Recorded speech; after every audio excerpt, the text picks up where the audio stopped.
the Creating Wealth and Wellness podcast. Today is a super special episode because Tara is actually not with me here today.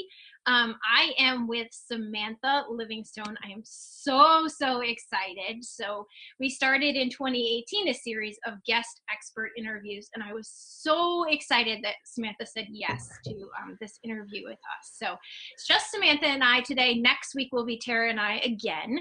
But Samantha is a wife to her best friend, a mama to 4 amazing girls.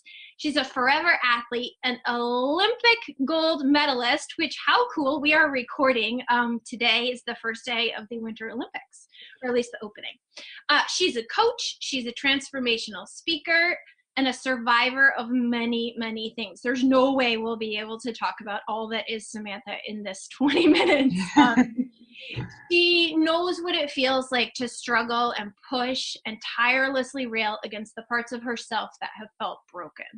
Her coaching and speaking work are findable at her website, SamanthaLivingstone.com. So I do hope you all will go check her out. There's no way you're not going to want to after we get through this interview. So welcome, and thank you so much for being here. I'm so glad to be here. I know, and I'm hoping I have to make sure my internet gives me good connection with you because I'm so excited to be here. It's unpredictable. So Samantha and I both live like on either side of the mountain, and we're both in the sticks, basically. Yes. We live on mountains, yes. Yeah. So you think your Wi-Fi is going to work perfectly, and sometimes it fails you. Oh man, and that's it. That's exactly it. That's such a good segue into all it is, right? Because that's what life is all about. Really is. It really is. So there are so many things I want to ask you about what you've been through in your life and what got you here. But I really just want to pull out, one of the things that I thought was really interesting in interviewing you was the athletic perspective. So many of us are moms of kids who are entering sports. Many of us were previous athletes. So I just love the way you have taken all of those, all the lessons you learned and what you pushed through to do what you did, to accomplish what you did, and how you've brought that into entrepreneurship, because I think, and how you bring that into parenting, because this show is a lot about parenting. So I'm going to throw some questions at you, and we're going to see where they lead. But one of the things I'm super curious about is if there was a moment in your young athletic self, so the young Samantha athlete, when you remember realizing that you were capable of hitting gold medal dreams, those are some serious athletic dreams. Did it kind of just evolve? All of a sudden you were I'm on the path to the Olympics. I don't really know how that happened. That's such a good question. I think when you were asking it, what came to me are 2 different moments. When I was 8 years old moment, I mean, that I really vividly remember being 8 years old and not making the swim team. My older brother made it, and I remember watching the kids on the pool deck. I was at the local YMCA, and I really wanted to be on the team, and remember watching the Olympics and being like, what is this? And then saying I want to do that too. And I hadn't made the swim team yet, but I was I really, from a very young age, connected to this magic inside of me that was this deep curiosity of I want to do that. And so that desire was born when I was young, 8 years old, 7, 8 years old. The belief came later. So I, entered the world of swimming, and at 9 years old, it was I finally made the swim team, and I showed up every day and worked, and also made a lot of progress quickly. And so at 12, I was at a national level. So in 3 years, that's looking at it now, that's fast. Yeah. Right. Thinking about it from a parent perspective, right?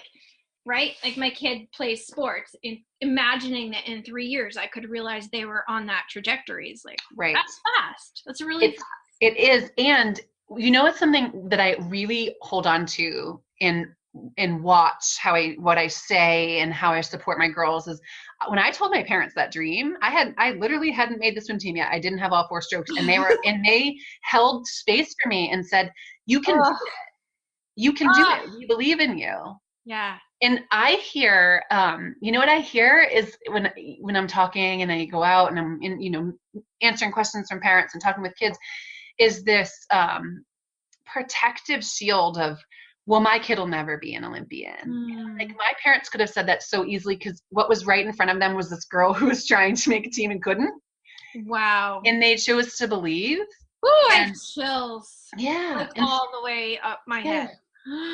So that idea that if I just say, well, they're never going to be, then I won't feel I won't feel disappointed if they don't. It's like, open up that space and just give them permission to dream the wild dreams. But I'll tell you what they did do. When I was like, I don't want to go to practice because I'd rather play with my friends, they were like, you committed to the season, you show up, you're going to practice. Yeah. So they held my feet to the fire when it came to, following through. And at the end of the season, they said, if you don't want to swim anymore, you don't have to. But if you make a commitment, you commit. So it was just really big lessons for me. How cool that, like you said, even as a young girl, you felt that magic inside, right? Well, I mean, a lot of people feel that, but what happens next? And so your parents fed that, right? Like they fed that by holding space for that magic to grow and for you to believe in yourself. And like, because a lot of us feel that. We're like, oh, there's something inside. And then we crush it.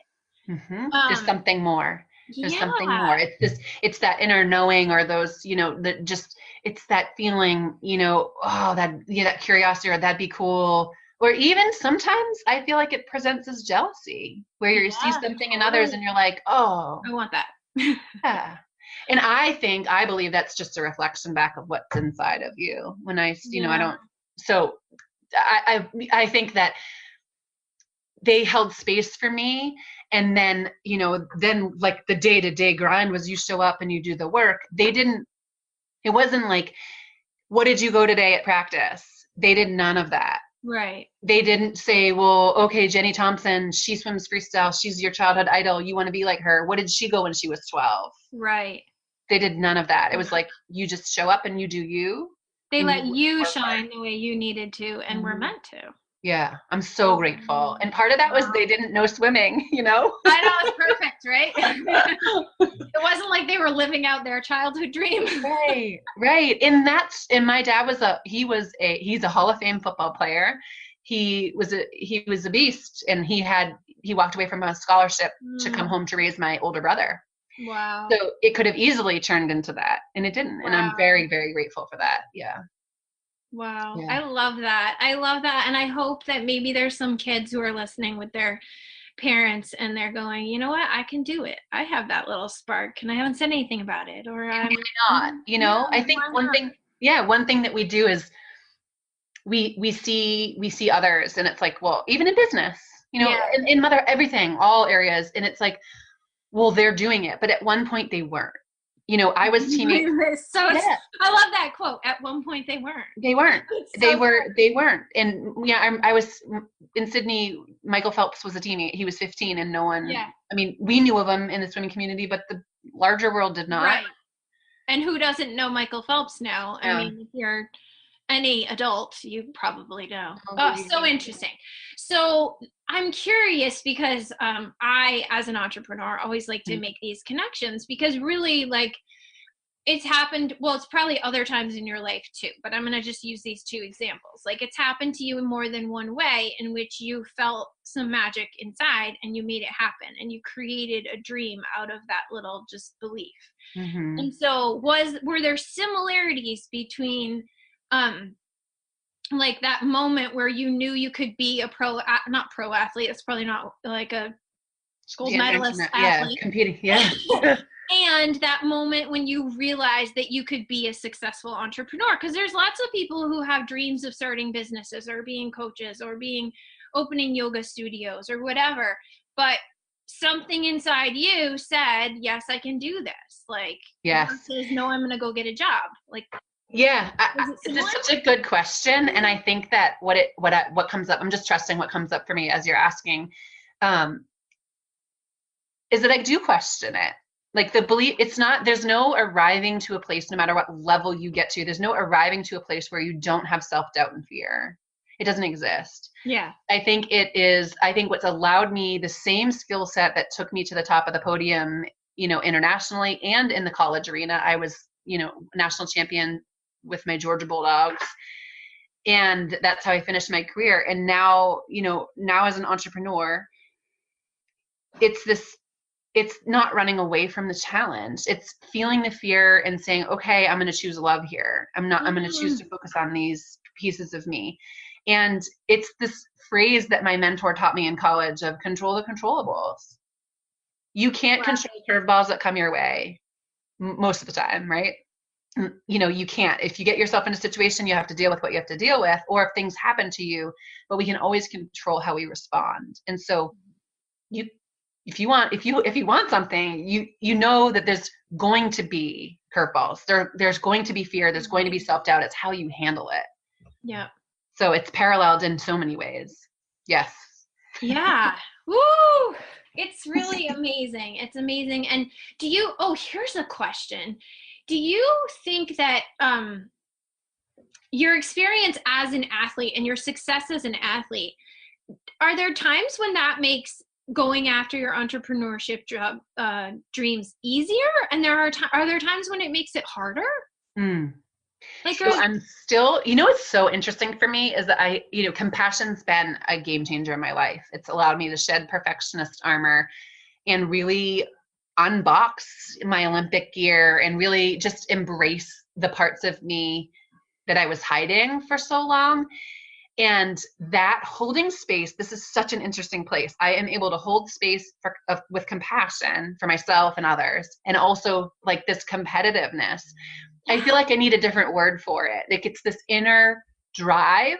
So absolutely what you're saying, because I can so easily slide into the space of overdrive because I get wound up, passionate, and on a mission, and I love challenges. Right. So you combine all that, and I have to check myself with boundaries and say, okay, because I love the work I do so much that I could stay up all night and do it. And then what, right? Then what happens?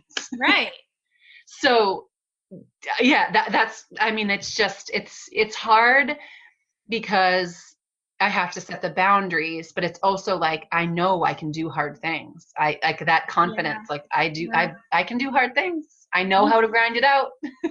You sure can. And that kind of has to do with my next question, which is, so I'm a visual person, and I know we're just on an audio podcast, but like if you were looking at a pie chart or any kind of graph, whatever comes to your mind, and you were to lay out like what percent of your success was grit and grind, which you just were talking about, and what percent was surrender and just like, yeah. So when this is such a powerful, I think we need this, like everyone needs to hear this question, moms, entrepreneurs, dads, everyone, because we're in a culture that actually, we like, it's like a status symbol to just drive yourself to burnout. Right. And so in sport, if I'm really looking at it, and I have done this, like reflect back, you are very purposeful with rest. So you have phases. So true. Yeah. You have phases where you ramp up volume wise, you ramp up intensity. And then before your big meet, you come down, and it's like, all through the season, you have this flow of, ups and downs when it comes to volume and intensity, but you have to have, after every macro cycle, I had a rest phase for healing. Yeah. And in between, and every week, Sundays were completely off for complete rest. And so it was very intentional. And I think when I left the world of athletics, I didn't have that structure anymore. And I had this drive, right? This grit that you're talking about. And so I started to develop this belief like rest is bad. And that shifted a lot. And I don't know how much we'll have time for to get into that. But when we almost lost our daughter, and she's kicking butt now and she's doing really well. But that moment for me of having to accept that she needed to rest in order for her heart to heal, and that we needed to accept help, shattered that belief that rest is bad. We got to go harder, push harder. And now I'm at the space where I I set boundaries for myself. Like, what does it look like every week? Well, every Friday night I unplug. I'm unplugged, and it's me and my husband. We have an in-house date night. Like, it's very intentional time. Saturdays all day. I might pop on to social media for a bit, but I'm mostly off. Like, so that's my rest. There's nothing planned, no work. And that, I think, being really intentional by putting white space in and giving scheduling it in, because otherwise there's so many things we could fill it with. Yeah. So I have to take extra steps because of my tendencies to put those boundaries in place. And then, like, I just finished the TEDx. There are times where you have to go through these push phases, and you do need to have grit be almost 90% or 95%. But I don't know that there's one right answer to that. I think it ebbs and flows depending on where you are in life and what's required of you, what you're working on. I think you need to be intentional with rest. Otherwise, it's just a recipe for me for resentment. When I don't have boundaries, I turn into a resentful human being. Yeah. That's so cool. I mean, I think so many people, I don't come from an athletic family and I don't like watch sports, but I think so many people do. And I've never thought about that. Like, just in it, I mean, I have a trainer, right? Like, I go work out twice a week with a personal trainer. Even that amount of exercise, like, it's all normal to us that there would be rest. Like, it makes sense. It's like a cultural norm that when you push your body physically, you also rest. Have to rest it. But we don't have that for our work drive or our, sometimes even like spirituality, right? Like, sometimes we even get way caught up in the personal development game, and you just have to rest. Yes. Right? You just have to rest. Yeah. So these intentional spaces to just give yourself permission to be without doing. Yeah. Beautiful. And I mean, my question about surrender, similar to rest, and also I was really thinking about like the situation with your daughter and where you really do have to and definitely go check out Samantha's website. You can learn more about her story. Like you said, I don't think we have time to get into that whole story because I'm sure it's an amazing one. Maybe we'll have to talk again. But I think there must have been a level of surrender in that, as well as heading to the Olympics and just surrendering to the fact that you'd done everything you could to get that gold medal. And there was nothing you could do about those other athletes. Like, you just had to surrender to what you knew and let it happen, let it play out. And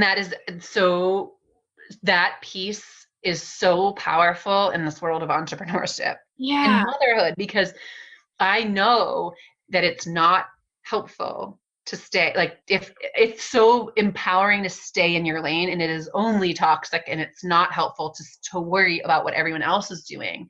So being able to learn, like, opening, if I used to view my lane, and I would imagine I had these, like, how horses have blinders on them, like, draped over my lane line so I couldn't see my competition.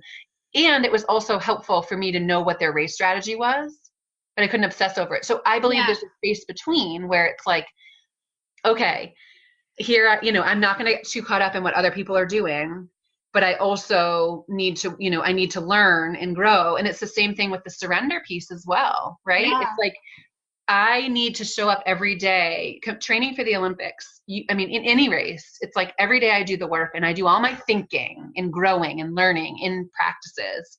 And on race day, the best races that I've ever had, I don't remember them because I showed up. That's wild. Truly.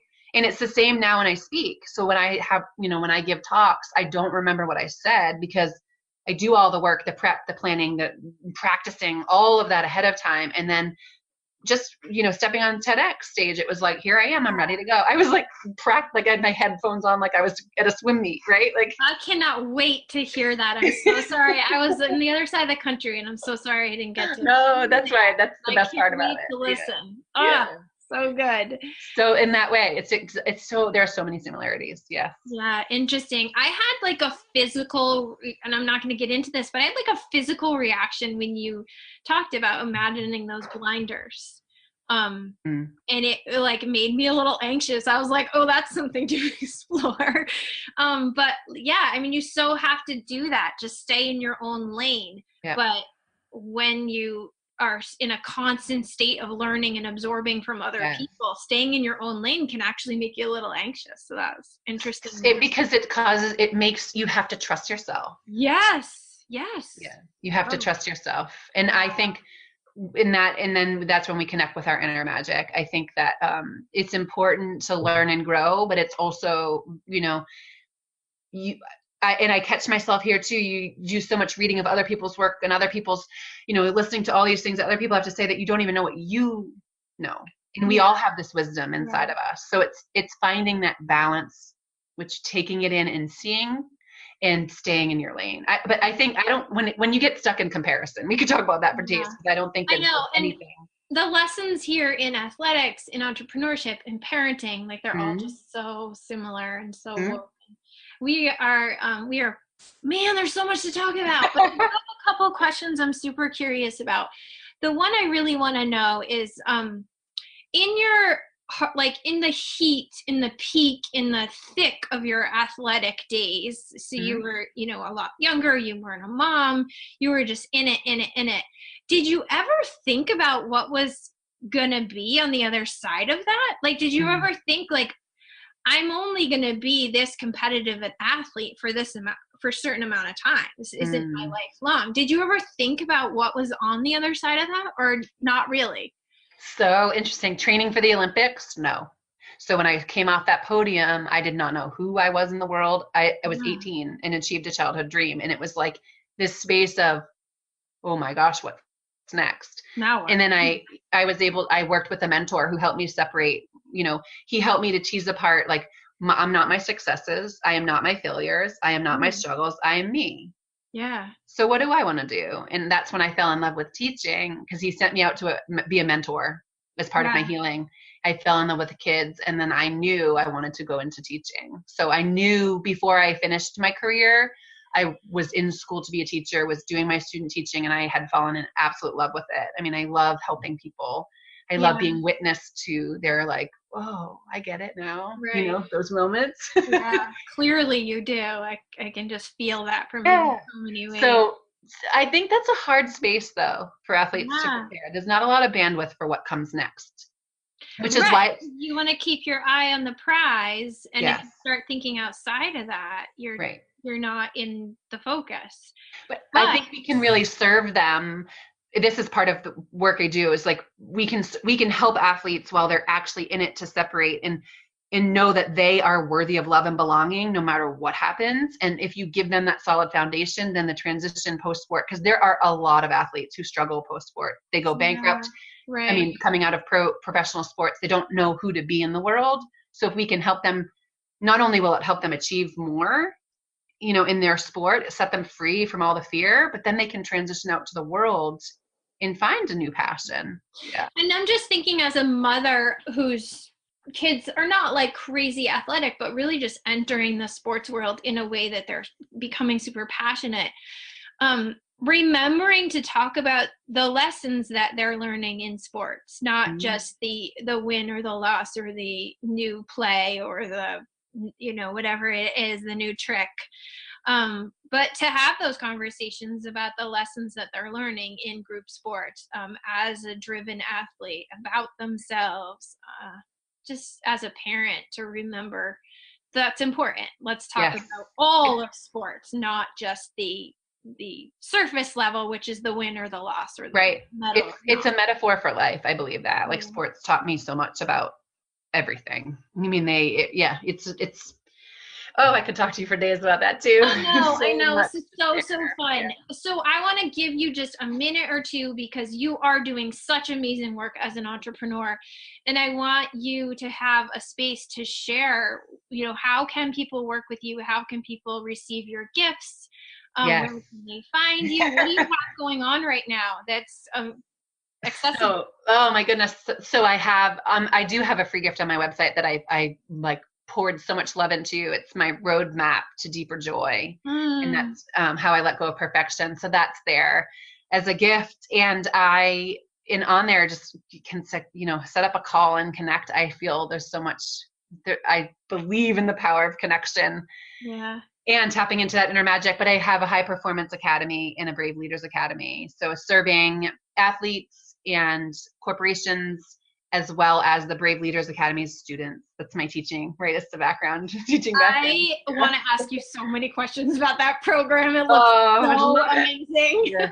And I work with people one-to-one. I take on clients on a, private basis as well. It's just, there's so many, my favorite thing, and it overlaps with both. I do high performance deep dives and then the Brave Leaders Academy deep dives. And it's really having small group, like a small group get together, and kids, adults, we get underneath the surface and talk about and have conversation. And the things behind me, I have poster boards filled with the sticky notes of just what they're feeling and what they're thinking. And it's so transformative and powerful. It's such an honor to be part of that. So I love what I do. Thank you. Beautiful. I love it. Yeah. I love it. She's just glowing right now. We record these podcasts in video, and then we only share the audio, but totally glow, like ear to ear. I get so excited. I feel like we're so much stronger together. And you look like you're on the podium of an Olympic gold. I mean, like I can tell that how meaningful this work is to you. Yes.